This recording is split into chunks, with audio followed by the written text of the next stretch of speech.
Pagbasa mula sa mga gawa ng mga apostol.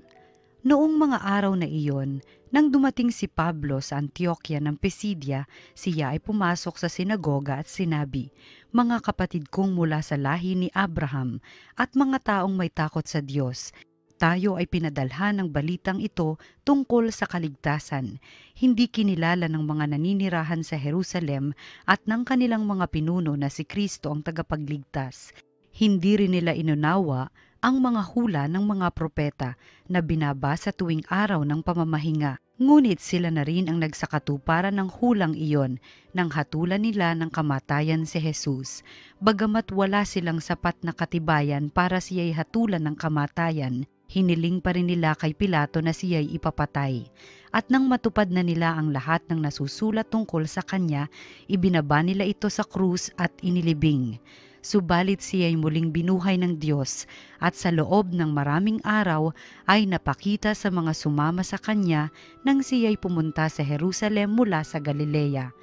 Ngayon, sila'y mga saksi niya sa mga Israelita at narito kami upang ipahayag sa inyo ang mabuting balita. Ito ang pangako ng Diyos sa ating mga ninuno na kanyang tinupad sa atin nang muli niyang buhayin si Jesus. Ito ang nasusulat sa 2 awit. Ikaw ang aking anak, ako ang iyong ama. Ang salita ng Diyos.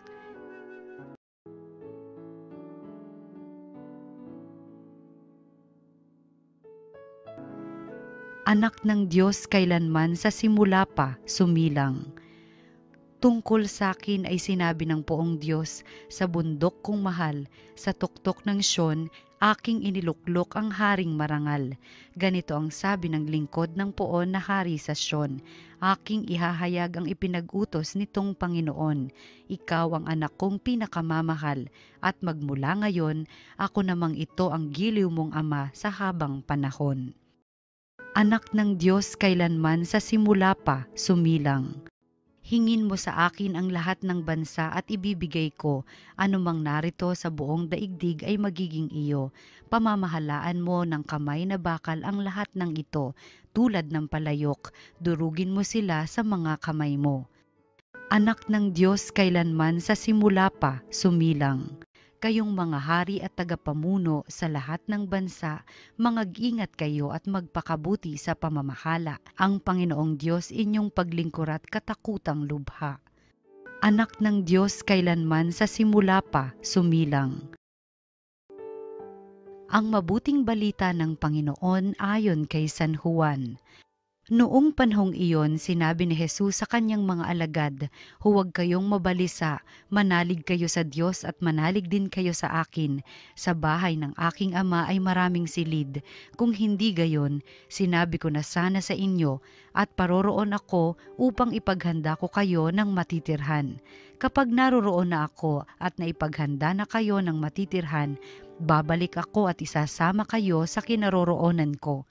At alam na ninyo ang daan patungo sa pupuntahan ko."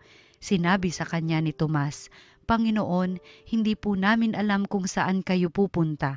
Paano naming malalaman ang daan?" Sumagot si Jesus, "Ako ang daan, ang katotohanan at ang buhay. Walang makapupunta sa Ama kundi sa pamamagitan ko."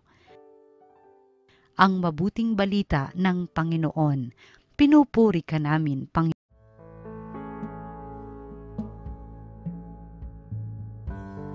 Magandang araw po sa inyong lahat. Ngayon na naman ay Biyernes. Narito tayo sa ating programa, Salita ng Diyos, Salita ng Buhay, na kung saan pwede nating makita ang kalooban ng Diyos, ganun din ang ating buhay pananampalataya sa ilalim ng liwanag ng kanyang salita. Sabi ni Jesus sa kanyang mga disipulo, "Huwag kayong mabalisa." Nagsasalita si Jesus tungkol sa nalalapit niyang pag-alis sa mundong ito, at siyempre iiwan na sila. Pero mabagal ang pangunawa ng mga disipulo sa salita ni Jesus. Nalilito sila at nababahala sa kanilang puso. Nagtataka sila kung saan pupunta sa Jesus at bakit hindi silang pwedeng sumama o sumunod. Ang di mabalisa ay di din madali para sa atin. katatapos lamang ng pandemya, di ba? May nagbabantang alitan sa ating karagatan dahil sa pananakop, inflation, pagtaas ng presyo ng bilihin, krisis sa ekonomiya. Likas ang pagkabalisa sa bawat isa sa atin. Natatakot tayo dahil hindi natin masiguro ang buhay. Hindi natin alam kung anong mangyayari sa atin in the future. Di natin alam kung saan tayo patutungo. Kung sakali, paano na ako? Kapag may aberya, lalong-lalo na, may suporta ba na mapapanatag ako? Paano ko masisiguro ang aking buhay? Kaya nga, ang insurance ay mabiling-mabili. Ang sagot ni Jesus sa atin, sa bahay ng aking ama ay maraming silid. Kumbaga, anuman ang mangyari, mayroon tayong bagong tahanan. A safe shelter. Maaasahang kanlungan. Kung tutusin, ito ang unang trauma ng tao. Ang unang hiyaw niya sa sandaling siya'y pinanganak. Lumabas siya mula sa kadiliman, mula sa sinapupunan, at kaagad nahaharap ng hindi naiintindihan sa mundong ito. Saan ako pupunta? Ito ang karanasan ng sanggol. Saan ninyo ako dadalhin? Ano ang mangyayari sa akin? Hindi lang problema ito ng mga bagong panganak, kundi buong buhay natin. Maging ngayon, hindi natin alam kung saan tayo hahantong. Ano tayo magiging? Napakaraming alalahanin na nagdudulot ng takot sa atin. Nagsalita si Jesus tungkol sa kanyang ama, dahil tanging sa tahanan ng kanyang ama ang kasagutan sa pagkabalisa ng ating puso. Katulad nga ng sinabi sa Salmo, makikita niyo ito sa Salmo 62, verse 2, "Only in God is my soul at rest." At alam to ni San Agustin, sabi niya, "My soul is restless until it finds rest in you." Napakagandang konsepto, parang guni-guni lamang at malayo sa katotohanan.